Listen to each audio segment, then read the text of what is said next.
Today is July 25th, 2018. There's been lots of news in the camera world this week, starting off with one big new product announcement, so let's jump into it. Of course, by the new product that was announced this week, we have information that Olympus is going to be releasing several new camera bags in a barber lineup. This is a pure leather bag lineup that's going to run around $400. Wait, were you expecting something else? We'll get to that in a minute. Right now, two big things actually happening from Olympus. The first is deciding that they should be in the high-end bag world, as if Think Tank and Mindshift just were, for the lay people. They actually look really nice. They look like they're going to be really well made, but at the same time, is that really the market that they should be getting into right now? What other manufacturer is involved in making camera bags? Or maybe that's the whole idea.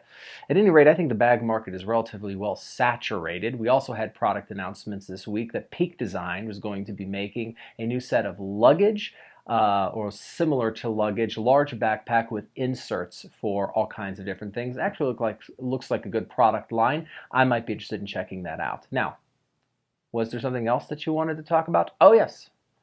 The other major product coming from Olympus, they have said they will officially, at the beginning of 2019, release a new high-end or super high-end or very high-end camera in their lineup. No details about what this is going to be yet, but I'm pretty excited for what it could amount to. Of course, this means that we're likely not going to see any kind of changes in the Olympus lineup for the rest of this year, as they've been putting all of their energy into whatever this new camera is. What we know is what it's not. It is not an OMD EM1 Mark III. We know it's not the replacement of the OMD EM5. We know it is something new in the lineup. Now, what was the other thing we were going to talk about? Ah, yes, I remember. Something about mirrorless cameras, right?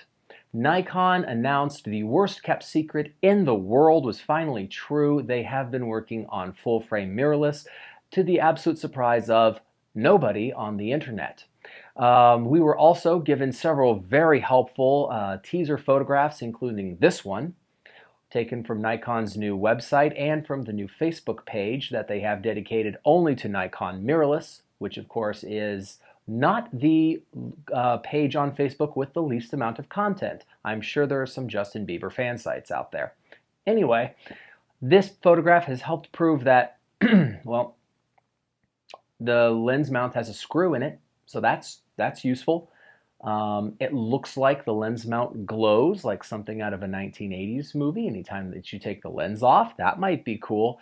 In fairness, what is this camera? We really don't know. We do know a couple things. We know that it is going to be a brand new lens mount. Now, anybody who knows anything about lenses knows that this is not actually a surprise. Mirrored lenses and mirrorless lenses are designed differently. They focus in different ways, and the system of focusing that the camera uses, its language, is different. So they really did need a new lens mount. You can't just make the camera come with an F-mount adapter, though they are going to be making, they have officially said, an adapter that will use most F-mount lenses. I'm sure there's some older, very mechanical lenses that just aren't going to work particularly well, though we could assume that they would manually focus well because the F-mount hasn't changed in many years. What else do we know about it? We know that the internet's going crazy about it, and they're saying that this is the stupidest and worst announcement of a product in history. But I disagree. I think this was a clever move by Nikon.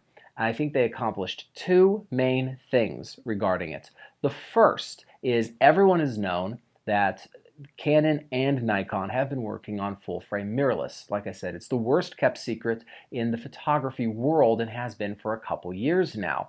And if Nikon felt we're ready to go with this new system, we know we're going to do it, you might as well beat Canon to the punch in announcing that it's true. This is not the same as being first to market. However, it is being the first to announce it between these two camera companies. The second thing that they accomplished is if Canon wasn't quite ready, if Canon was still tinkering with it, if Canon was still biding their time to make sure everything was perfect, Nikon just rushed them to the table. Nikon just said, I don't care where you're at, we're ready, so you have to join us, or you're going to be very late to the party. In other words, they're forcing Canon's hand. That's not a bad move to make. Now, of course, what everyone is going to do is compare whatever they come out with the Sony a7 Mark III. And I've said for a little while now that I believe that the a7 III has the best piece of marketing I have seen in at least 5 years, when they announced all the specs of the camera and then said entry level. They knew, as well as anybody else, that Nikon and Canon were going to be releasing full-frame mirrorless likely this year at Photokina. And what they were saying is, you must be this tall to ride our ride. So what everyone's going to do is compare these new cameras to the a7 III. And what I want everyone to keep in mind, or I would hope people would keep in mind, is a issue in marketing that's called, or in marketing and production, called the MVP problem. All right?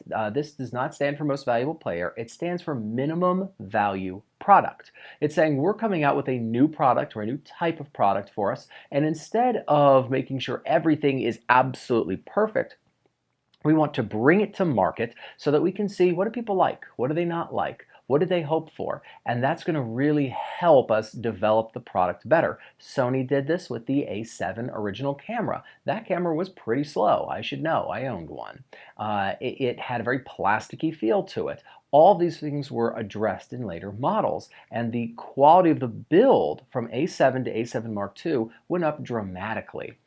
So that's actually what Nikon really would like to be able to accomplish with this new camera, but the reality is that they probably can't. It's looking like they might come out with 2 full-frame mirrorless cameras, an entry level and a high-end, and that they're going to try and sit those right alongside the D750 and the D850. Now, speaking of the D850, don't think for a second that's going anywhere, or that the mirrored world is going anywhere. There's lots of lenses out there that work with lots of Nikon F-mount cameras that really want to have a native home to them. And as I said in my Sigma Art 24mm video, a native lens really is designed to work with its camera system from beginning to end through the way that the camera operates. And you need to have native lenses to get the best performance out of a camera. So the Nikon D750 and D850 I know aren't going anywhere. They are becoming a lot more available. I know right now, as of this recording, they are out of stock at Adorama and at B&H, but I do know that they are available right now in some limited and available quantity through Mike's Camera in Colorado. And of course, they've got a website and you can see them there. So they're becoming more available, which is a really good thing. What Nikon has to try and do, and what Canon has to try and do, is have 2 lineups sit next to each other that somehow do not cannibalize each other's customer base, but instead grow the customer base. I will be excited to see how they try and accomplish this. So I guess nothing can really top that kind of new camera system announcement that we had today from Nikon, which is very exciting. But there was another one. We did find out that it looks like in November is going to be the shipping for the next Sigma Art series for Sony E-mount, which will be the 105mm 1.4. Of course, when that comes out, and when the Nikon cameras come out, I'm going to be excited to test them and tell you what I think. That's what I have for you today. We'll be recapping the news again next week. So have a good week shooting. Take care, enjoy. Of course, subscribe. It is free. There's going to be lots of videos coming up on gear and on news and on things going on. So until next time, be well.